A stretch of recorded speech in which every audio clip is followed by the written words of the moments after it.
Nous sommes à Los Angeles, le 1er janvier 2016. Aujourd'hui où toutes les familles se réunissent et fêtent la nouvelle année 2016. C'est là à la fin qu'une famille pleure, regrette la personne la plus importante, le papa, le pasteur, l'homme de Dieu, le père de famille, qu'on appelle pasteur Jules Massamba. Le choc est fort, mais la famille, après une semaine, décide quand même de parler. La maman, qui est vraiment de l'autre côté de la rivière, elle est convaincue que son mari lui passait le message, mais qu'elle ne comprenait pas. Les enfants, eux, se disent que c'est un rêve. Ils n'arrivent pas à réaliser pourquoi leur père, pourquoi en ce moment, pourquoi au début de l'année, pourquoi un homme de Dieu qui servait son Seigneur, pourquoi un Congolais qui servait sa nation. Les amis de la famille, eux aussi ne se sont pas tus, ils ont dit quelque chose. Que de bons témoignages pour le pasteur Jules Massamba. Ici à Los Angeles, The Cure Show s'intéresse à cette famille. The Cure Show tient à vous informer par la famille elle-même qu'est-ce qui s'est réellement passé. Le son de l'ambulance est devenu comme un cauchemar pour cette famille. Jules Massamba, qui laisse derrière lui une veuve, Maman Nzozi, Marie, Masolola. Tout ce que nous pouvons dire, de la poussière nous venons, de la poussière nous retournerons. Jules Massamba, repose en paix.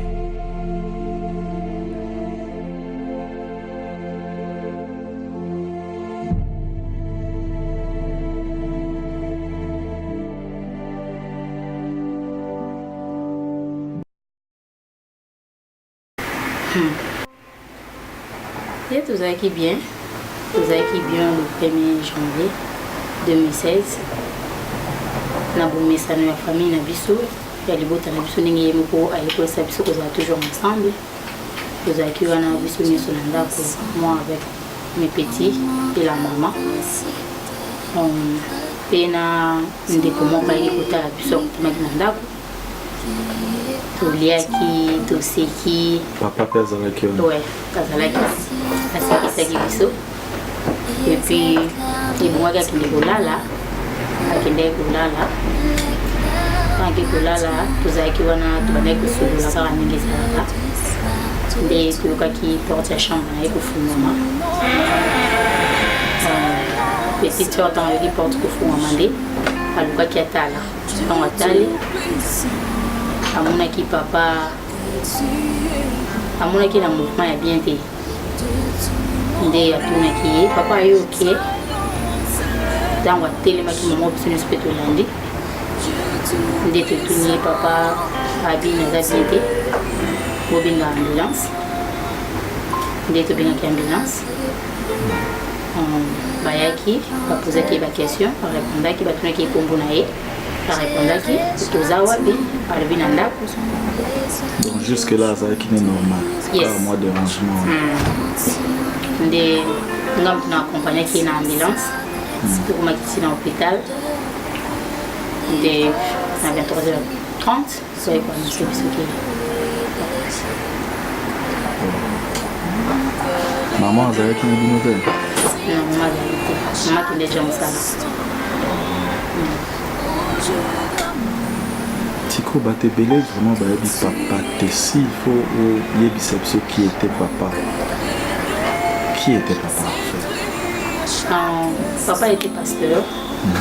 Il fut professeur avant comme pasteur. Voilà, a travaillé donc a travaillé dans le domaine mokobili. Il y a des professeurs, des études. En même temps, Zaki pasteur. Atiki Bino combien d'eau? Atiki Biso 7. Vous êtes en quelle position? Dans la quatrième. Mais sur place, vous avez... Ah, dans la 4. Vous avez mon anniversaire. Vous pouvez compter sur vous maintenant que papa a été pour nous protéger à ma maman. Avec l'aide du Seigneur.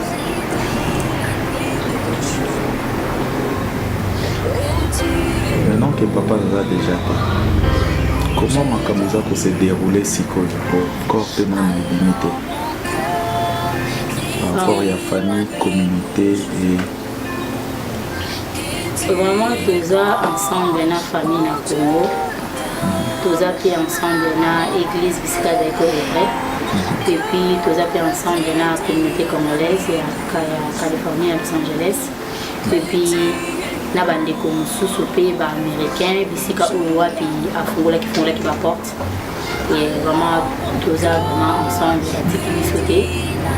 Et Baza, vraiment, on a pour soutenir en plus. Merci beaucoup en tout cas. Que Dieu vous bénisse et que Dieu vous prête force pour Biso Batuka Tokokokate. Nzamendem Takoki Kokoka Likambo. Merci beaucoup d'avoir répondu à nos questions. Merci. Bonjour papa. Bonjour. Comment on a? Comment on a Ilor Massamba. Ilor Massamba, donc comment on a pasteur Massamba. Ouais. Encore une fois, nous présentons vraiment nos excuses des allées moments où Tokoka est dérangé, binoté, et nous disons merci pour notre temps accordé Bisso. Comment va la famille actuellement? Ouais, ça va un peu. Ça va un peu. Après la mort de papa, Nzambe avait Kosunga quand même. Ouais, Nzambe allait au son. Dieu pose avec qui présente un incident et Komaki? Ouais, mais là, il travaille.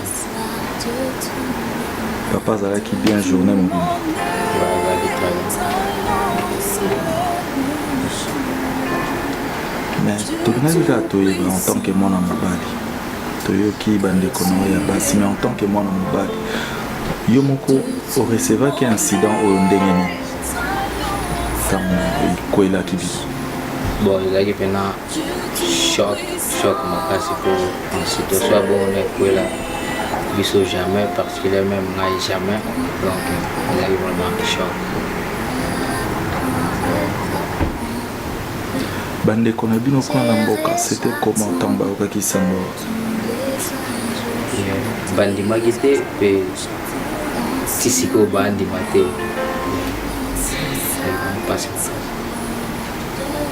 Osiko Oza déjà grand garçon, un grand homme. Comment penses-tu Siko qu'on venir en aide na maman? Maman ou papa Azali Sousouté. Ouais, toujours on a Simanae. Toujours on a pour réconforter, pour soutenir. Est-ce que vous avez un message vis-à-vis de support, assistance, mais ce vali qu'il y a des parts d'autres? Et ce qui est possible aussi un message pour ma bande de Konayo, Bazali Kumanamboka. Ouais, message est allé pour continuer toujours à la bonne vie. Pour économiser, nous avons à permettre et ça le malin et ça le mis. Donc, il faut toujours tout est la cahier pour y aller le mettre en temps et les circonstances.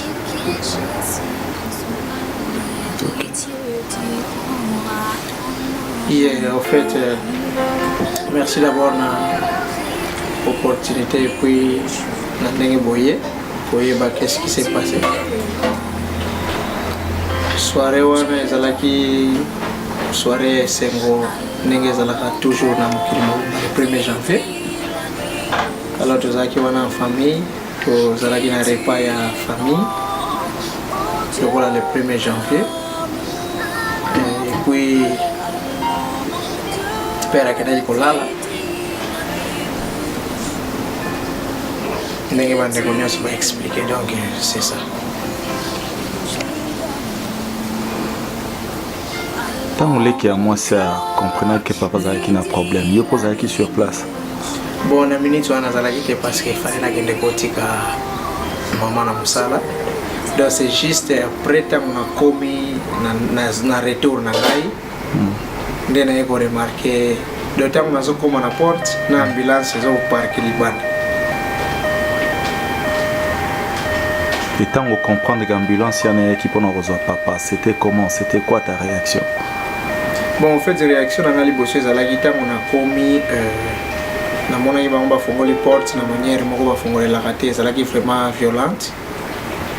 Bah, parce qu'on va avoir information que papa est dans la chambre, ça ne va pas. Alors, on a les cas qui parlent dans la chambre, et puis na mona qui est, boy, là qui est déjà entouré na de quoi moi c'est un bali bazaki wana presse mon oiseau bon de la mon oiseau popolaire parce qu'il avait déclaré qu'azo sentir étouffement moyen ya couper mes ali pensate.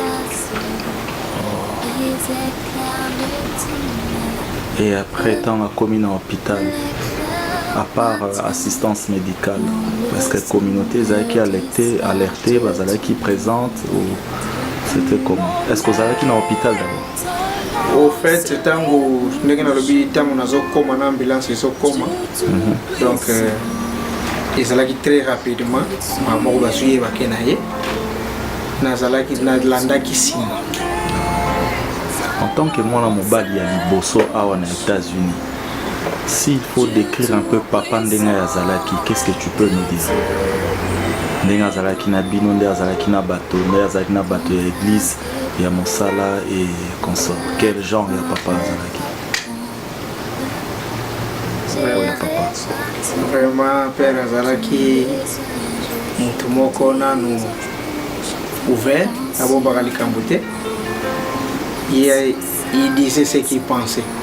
Ça c'est vrai. Donc pendant ye azara mupayate partout à komi. En plus de ça, ce qui a akutana na bato génération na ye akosolola na ndenge wana so akutana na ba jeune akosolola lokola jeune akoti ba terme ba jeune donc okoremarquer penza te que mais oh ndenge ni était comme ça lokola moi kamele moko boya s'adapter par rapport ya mi azali ko s'adapter par rapport ya millier o yako mais tout en gardant toujours identité na. Ça c'est très bien. L'absence c'est ça déjà pour s'imposer, je crois, dans la famille. Bien sûr, oui, effectivement, Makassi. L'absence c'est ça, c'est remarquable. C'est remarquable parce que les gens makambo mususu ezalaki ke bosola ngo uniquement na ye ou bien ye kaka sala. Donc tant que comme dans moi pour moi au raisonner le mot absence ça les remarque. Maintenant que ça fait déjà les lots aux Ali le 7 janvier du c'est local à une semaine déjà, est-ce qu'il y a-t-il programme moko déjà établi? Qu'est-ce qui va se passer? Corps et cause à la enterrer awa et cause au fait y a-t-il un programme tout moi likambo moko tokoka ki koyeba si possible? Oui, dans un premier temps décision il y a grande famille na mboka et puis awa na communauté eza que corps faisait la rapatrier na mboka. Alors sur ce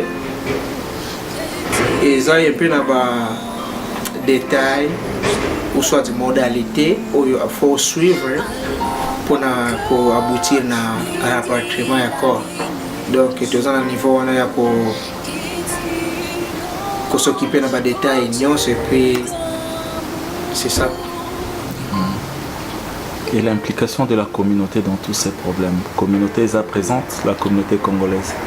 Vraiment, la communauté congolaise est impliquée, je peux dire, à plus de 100%.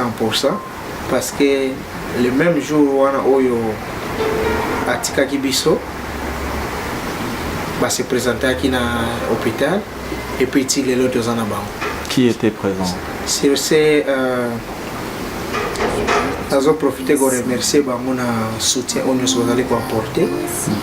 Nous allons tellement pour ne pas citer nos noms, mais je me souviens président Martin en tant que numéro 1 de la communauté Azalaki Wana. Bandeko ya Lengomba Bazalaki, vraiment Bazalaki Meki. Merci beaucoup. tonton Massamba pour les temps accordés.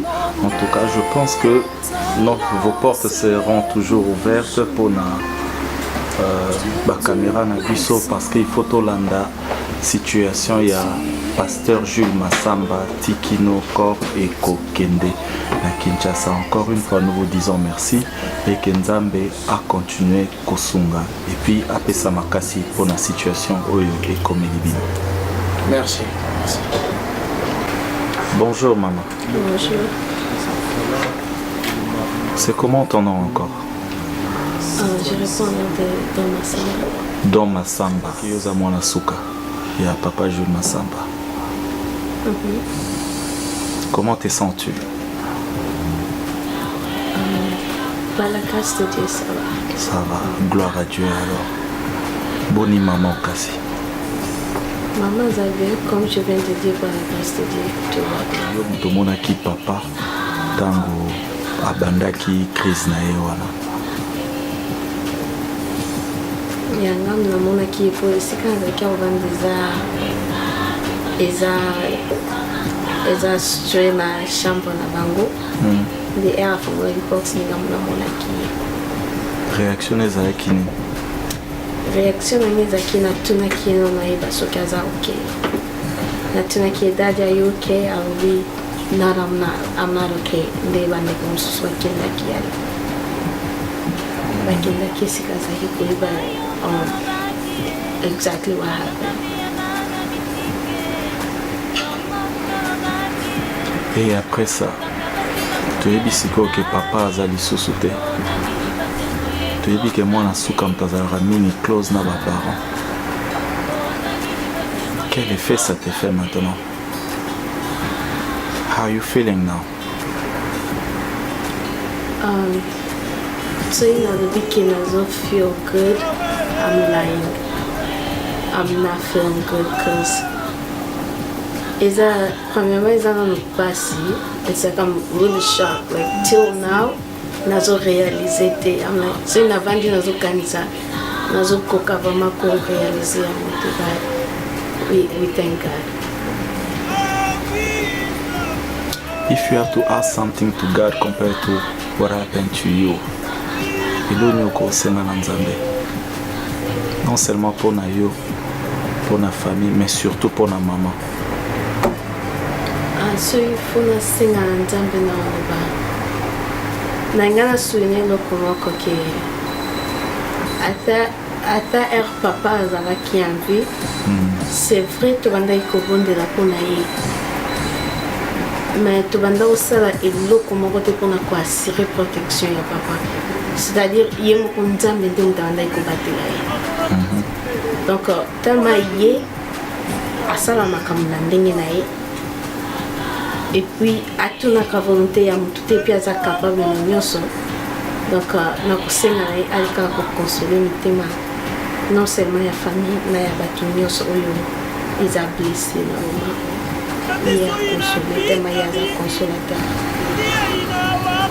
C'est vrai qu'Ozali chantre de Dieu. Et j'ai entendu parler d'une chanson Oyo Bozali Kobongama pona boyembela papa. Eza kaka yo moko moto yembaka na famille? Non, biso nyonso toyembaka. Bino nyonso 4 ndenge boza. Et la chanson, c'est quel genre de chanson vous bongisi pona papa? Pour la chanson, je ne sais pas trop, mais ils ont un peu fait ça avec plus de détails. Il y a dans le détail même Papa Thierry, maestro Busso, donc on fait ça avec des détails pour la Ndenatunaki en tant que mwana suka. La relation na yo na papa, intimité na bino ezalaki ndenge nini? Intimité na papa ezalaki, he was my best friend, like a close friend. La fois passée, on a eu sa grand frère qui papa zaki a moko aiko tanga na ndako. Grand frère dit oh abana iko yao. Donc zaki na batamu susu akoyaka babu aiko tanga na ndako. Aika kutanga na tosolo. Donc I'm missing him right now. What do you mean? Uzali kovana na ete? Non, nga naza na école. Donc tous en bas ville bon dans la ville sous rapidement la ville sous.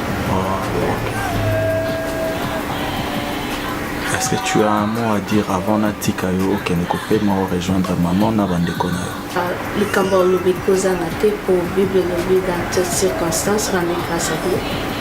Donc toujours comme ça dans les circonstances au comme biso te pesa merci et puis papa a souhaité bien sûr mais toujours la maman la linga kina félicité bango. Côté Bible, le bin à Proverbe 22:6. Conduis l'enfant selon la voie qu'il doit suivre. Pour erakokola abusa la moto. Et papa na maman yango basali. Balakisi biso nzela esengeli tolanda. Donc ce qui est un gift oyo mama ko kanisa ki apesa biso, ki apesa bana. I got déjà informé maman que gift one to zanamo déjà. That's the best gift ever. Just to know koye banzambe pe kondimaye. Chemin au balakisi biso. En tout cas, nazo féliciter bango et puis nazo senga bango merci pour elle. Alors, nous te disons aussi merci de nous avoir accordé ce temps d'interview et que Dieu vous prête force et que Dieu vous bénisse encore et encore et que Dieu reçoive aussi Papa Jules Massamba et Siga Kei. Merci. Merci. Mbote maman. Mbote papa. En tout cas maman, nasengi vraiment bolimbi ici pour na dérangement oyo toye na caméra lisusu epai na yo pour na komeka koyoka yo kolanda na likambo oyo ekweleli yo na libota na yo awa. Mama, eloko nini okoki koyebisa biso en tant que maman ondo bengi madame Massamba na likambo eleki na le 1er janvier? Ya liboso nazozongisa merci pa na Nzambe mbo ete ye azali souverain ye akosalaka makambo na ye oyo ye alingi. Alors na ntango asali yango biso mpe toaccepte yango po tokoki koboya volonté ya Nzambe te. Makambo ya le premier ya solo ke nabosanaki moke na le premier wana ntango nayokisango wana mpo nazalaki te. Nazalaki awa moi mobimba tozalaki na papa moi mobimba te na pokwa wana me esengelaki nakende na mosala na 10h. Ntango tokomi na 9h45 nakotaki na chambre 21h45 21h45 nakendaka na moins le 10h moins le quart il faut nalongwa na ndako nakende.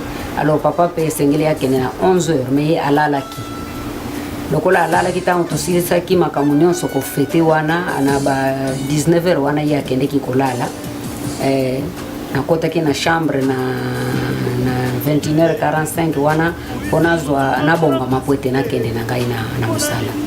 Ntango nakoti wana nakotaki ye nayebaki pete ntango nakoti kaka mwinda ya kopela na dushe namoni ye aza na kati ngai napelisi mwinda ya place tolalaka wana nazwi sake na ngai nabongami. Alors natokaki moke na chambre mpo nayebisa ete papa nga nazokende sikoyo. Ntango natoke ye alobi nini nga alobi nake sikoyo. Alobi ok tome akende kotika yo bongo benga nga na 10h30 nalobi likambo te bye ali na bimi na ye tome toke ye na biso nakomi na mosala très bien. Tome mpe azongi na ye tome ntango azongi me na 10h18 tome azobenga ngai o mama nga nalobi tome nini otango nazaki kokende na nzela nga nalobi ozaki koenda na nzela osali nini accident. Alobi te nasali nanga accident te me naza na hôpital esikoyo nazoyebisa yo. Nga nalobi na hôpital mpona nini? Papa ayoki étouffement ntango nakomi kaka na ndako boye donc ekutu donc nakuti ntango nazokende kaka boye leta nasala soki nini namoni ambulance. Alo papa bakei ngai mpe nalandi kaka nga nalobi ok Nzambe azala na bino kona na hôpital lokola akomi na hôpital tika baswanye ye tika nazwa temps ya mabondeli ok problème eza te mpo nazalaki mpe nga moko kuna na mosala. mais tokomikomélaki 30 te azokobenganga lisusu na 25. Bon, metome nini o mama awa ça ne va pas. Nalobi na ye yaka kozwa ngai. Alobi ok. Iloro aye kozwa ngai namoni tome te mais iloro resiko ya ye kozwa ngai. Nakomi kuna na hôpital. Quand on a comme kaka na hôpital vraiment na koti batu nyonso wana ba président Martin ba na lobi donc batu ebele bazalia ba siko na moni batu baye wana ba simbinga ina toke kovanda na kiti ngalo ni kamuni mezalia o to mata kuna likolo tokeyi bazoko yebisana ke papa azali susu na lobi nzamba zo lokumu donc nazaraki troublé nazaraki koyeba lisusu te nini nakoki kosala. Mais memi ngai ti côté wana azalaki namoni ye na réaliser que eza ya solo to papa ni bato bazalaki wana babondeli tobondeli biso nyonso ensemble ntango tosilisi kobondela tobimi toye na ndako ntango toye na ndako donc juste ntango nazokita na mutuka awa na ndako nde nazoko se rappeler que nzoka nzambe ayebisaki ngai makambo wana me nayebaki te donc nayebaki te eloko wana na eloko oyo oye kosala awa donc nde nazo réaliser penza ke biloko nzambe alobaki na ngai nde yango wana oyo makambo oyo oye kotuna ngai donc 2 semaines avant nayebi te nazalaki wapi bongo siko nazo témoigner pour na papa. Donc nzoka nde makambo yango yangoyo nde nayebaki na ngai te po namonaki pe batu te mais namonaki kaka place moko tozalaki mais ezalaki na ba biloko lokola kaka ndenge tozala boye donc batu baza mingi te nini te mais sikoyo nga nazo témoigner pour na papa nzoka donc makambo nzamba alakisaki nga nde yango wana yo ye kosala lelo oyo yango oyo. Alors tangu nalamukaki na jour wana namonaki makambo wana papa azalaki ya kovanda na bureau na ye wana ya chambre nalobi papa ndenge nini ngai fona témoigner mpo na yo na butu ya lelo ya tunenga le témoignage nga nalobi oui ye alobi nde peut-être nakufaki nga nalobi ni l'essence fait na yo alobi mais yo moto ozoyebisanga ke osali ba témoignage mo basalaka ba témoignage ndenge nini nani basalelaka témoignage kasi moto akufi ali yo uzosala témoignage yango wana nga nalobi ndenge wana nga nalobi natikali koyebisa yeke sans effet na bimi na salon tango na bimi na koye kokuta stokwele awa liboso ya cuisine nga nalobi stokwele lelo nalali bien te nazosala témoignage mpona papa elingi koloba nini stokwele yebisanga eloko wana alobi mama nga mpe naloti ndoto moko ya mabe etikana me nga namonike na famille na bino peut-être problème eza kuna mpo nga biloko namoni lokola na famille na bino nga nalobi me ndenge nini papa ye kokota na famille na biso soki yo omoni biloko ngai siko na témoigner mpo na ye yo omoni makambo na kati na famille na biso vraiment papa tito nazoyebisa yo ke après 2 jours kaka toyoki ke mama kulutu na ngai akufi sitokola alobi mama nayebisaki yo nini makambo eza na famille na bino ngana zongeli koyebisa ende stokwele makambo eza na famille na biso nakende kopesa témoignage ya papa na bino mais eloko ngai ezosala nga pasi nde yango wana ndenge nini totikaki na biso soki mikolo mibale elekaki balobi otata mwasi ya pasteur akufi nga nalobi te peut-être yango tomemango kaka na mabonde nde tokomaki kobondela mpe mpona sujet wana ndenge nini mpona apesa témoignage mais eloko namoni lisusu ya étrange kaka mikolo wana oyo ngai namonaki témoignage toke na église na dimanche wana elandaki tokomi na église boye Roger Mfuilo Akanda ayaki na retard jour wana na église mais ntango akomi na église basengi ye nayebi te soki annonce basengaki ye soki mpe abondela mpona eloko moko boye na église abandi kopesa témoignage ya pasteur natali ye ngai nalobi nga na ndoto napesi témoignage ya pasteur ye Roger azopesa témoignage awa na église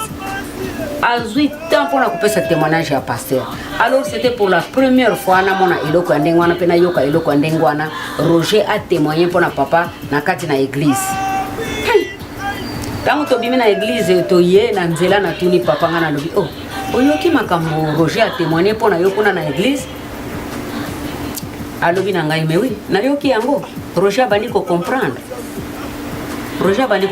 siko na sepeli mingi ke azoko comprendre.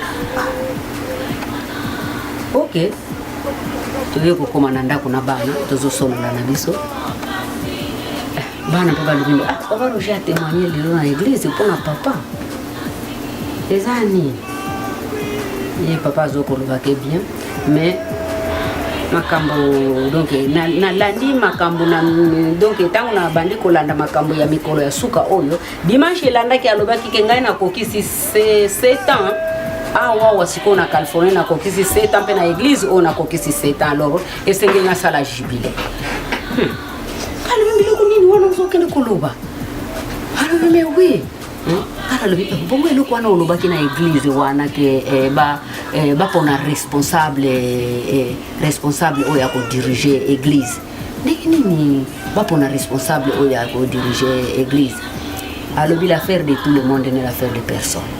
Alors esengeli mutu azala pasteur bapona pasteur oyo akoki ko diriger église oyo akozala responsable ayebike makambo oyo ezali na mutu na ngai. Alors bamususu wana akoki kozala assistant, bamususu wana akoki kozala pasteur boye, amusu pasteur boye, mais moko il faut azala pasteur responsable. Mais kasi na ngana lobi na kasi na ndenge bosala kawana papa yo oza responsable na kati na etonga wana pe tozomona penza ndenge bozoko kolanda na wana. Allô bien. Apparemment on dirait papa on a déjà pour préparer bato mususu. Yango wana kasite. Ngana ya alobi alobi ngai naza wana nalingi kopesa ba principe de base. Oyo makamba koki kolanda na bongisi soki na bongisi église wana ponga ina ko continuer kozala kuna te alobaki yango awa na mesa ngana ko continuer kozala kuna na église te alors il faut bayeba ndenge nini ko tambulisa makambo ya église mutu na mutu soka yebe ko tambulisa makambo ya église ekozala malamu mingi. Stokwela atunaki mutuna bongo papa vraiment tome pe alobaki makambo na zobosa na siko makambo mituna batuna kituna kiyewana aletango batuni tuni wana ndenga ina lobinde mais sikoyo aletango kusala ndenga wana siko yo ko continue kusala wana te ko kende wapi alimi ngai na ko continue doctorat na ngai na kusala makambo na ngai ngalo Okana makasi fulero kusala biloko wana na fulero en même temps uzosala kuna na kati ya église yo monika ke kole moko kaka ezali fulero ngana ko kende kusala ngo epai mususu wapi alobi na ko kende na frezi non nazo kende so na ko kende soki wapi wana ekole lisusu alobaki ya théologie ngana alobi OK to seki kaka wana stokola alobi mais papa problème ezate bongo siko yo kan okusala biloko wana to tunaki mituna mingi to vanda kipenza na mesa alobi nazozela kaka mama asili sa classe na ye wana soki classe wana esili bokomona ngai eloko na kosala stokola alobi papa okokende na yo ata sikoyo OK ya après obandiko ya kotala biso alobi c'est bon alobi c'est bien nakobonga makomisa na bongisa makambo wana papa Tito ezali pasi mercredi tobimi na ye toke na ele toke ye pa sœur Lili et pas mama Bella tango tokomi wana alobi mbote na bino mbote ye mbale bele apesa ka mbote na ye mbote na bino lokola nkolo atinda kingai ndenge swazaki koloba ndenge lokola nzambe atinda kingai donc ye tango bele soka komi na place o bazali na bango penza famille azoyebisa bango ndenge wana tango tokomi wana topesa ni mbote esili ale tobandi ko solola tokutaki pe nani na bango ezalaki ko beta me alobi ke boluka nanu place boye nzembo ya visa c'est visa visa te boluka nzembo ya visa Bela alobi ke Lili alobi ke na yuko nzembo na visa me na yebi yango penza te alobi boluka nzembo na visa tolingi to yokango siko baluki yango batie nzembo ya visa babandi kobeza visa soki ozangi visa soki ndenge nini wana lobi banzembo boye penso ka ezala kwa nige lobi oui abandi ko explique nzembo wana siko ya visa esengeli mutu ozala na visa na tango ozala ko vivre na kati na mokili oyo esengeli ozwa visa soko ozwe visa nde ata ozokende place nyonso ozokende visa na yo wana donc oza kit mais soko oza na visa te oza na problème navanda kaka wana ngana zotala ngalo visa to bandi koloba wana ye azo expliquer visa eza nini non donc mama papa azana makambo ebele aloba ye na suka oyo ekomi kozongela yango wana ekomi kozongela ngai ale nayebisaki epai ya Mutacheri ntango tozokoma awa nde Mutacheri na comprendre sikoyo na comprendre mpona témoignage na comprendre makambo ebele 21 jours ya prière tosalaki 21 jours ya décembre oyo tosalaka tangu tozokobondela ete tosala 21 jours evoi ezali koya epa na ngai ete 21 jours teme 31 jours 21 jours teme 31 jours 3 fois nayebisi bango nga lobi donc 21 jours teme 31 jours faut tobondela ti 31 jours kaka tango tokati prière wana papa titole 31 wana le premier makambo yango donc nzamba preparaki biso nde tozaki koyeba te ale ntango nazomata kaka awa na suka escalier oyo ya ndako touti na hôpital nde filme nyonso wana eyeli ngai nalobi wa donc nzambe opreparaki biso nde nayebaki lisusu te yo olobelaka ndenge wana merci alors papa Tito naza na mingi te ya koloba merci oyo nzambe nyonso asali biso po bana bayebisaki ngai nyonso balobaki na nga mpe liloba ya suka ya papa ezalaki merci Seigneur liloba ya suka oyo bayokaki na monoko ya papa na bango lokola bango bazalaki sur place tango bazokobima na ndako liloba ya suka ezalaki bayokaki merci Seigneur alors ngai mpe nalobi merci Seigneur mpona oyo nyonso nzambe asili kosalela biso tozongisi matondi mingi kaka nazoloba nde donc eloko ya visa wana ezali ya solo bongo bible akosi te azali koloba ete yesu akoya lokola moyibi donc yango wana esengeli tozala prêt esengeli tozala prêt chaque jour donc totika na biso biloko ezali soki nini nyonso po soki ozala na yo prêt okutami prêt po ozomona ke na ndenge nzambe azali aye ko enlever mobali na ngai bakei na ye mbala moko ndenge wana soki ozala prêt te ezali problème okoyoka nzela okokende soko oyebi yango te soko oza na visa te okokomela wapi donc eloko wana eza lokola eloko mokolo yesu ayaki ntango aye kokutana na basi zomi wana omoni ke baoyo bazalaki prêt bakotaki na bango na nkembo me baoyo bazalaki prêt te ezali pasi donc ekoki ko yo pe papa Tito ekoki kopesa yo leçon po ete ozalaka ya kobongama papa tango nyonso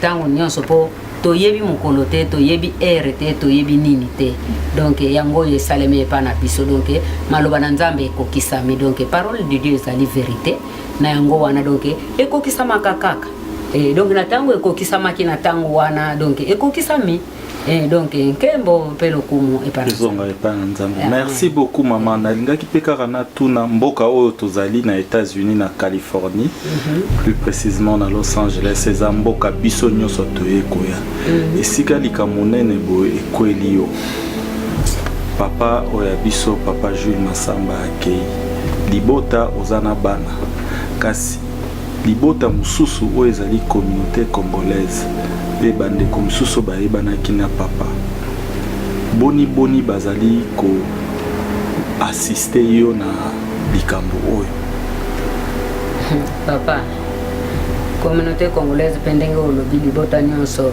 na bana na nzambe lisusu po ete bapasteur bazali awa papa na mikolo na suka yango nauti koyebisa yo donc avant tokoma na fin de l'année pe année 2015 donc alobaki ke ngai na kosala kaka makambo oyo nzambe akotinda ngai pe eloko wana peut-être na bosani alo a déclaraki na église na biso ete année 2006 teme nango ezali année de l'obéissance donc ye alobi ke ngai oyo kaka nzambe alobi na ngai yango wana na kosala alors akamataki makanisi awa ake kobenga ba pasteur nyonso oyo ya California awa isika tozali na ele ba pasteur nyonso boya ete tosangana biso nyonso po ete tosala unité tosala lisangana ba pasteur lisangana ba pasteur oto kobongisaka makambo na ba pasteur to bongisaka pe communauté na biso congolaise po na tango biso ba pasteur toza uni toko yeba pe kotia communauté congolaise nyonso ezala unie.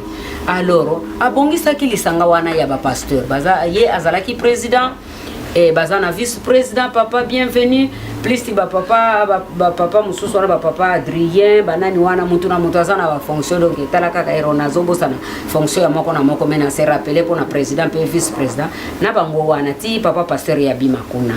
Alors bazali na kati na lisanga wana donc papa basili ko sala programme munene awa chaque soir bazali awa epana biso banda le premier wana na kutaki bango kuna na hôpital communauté congolaise président Martin na kutaki yekuna.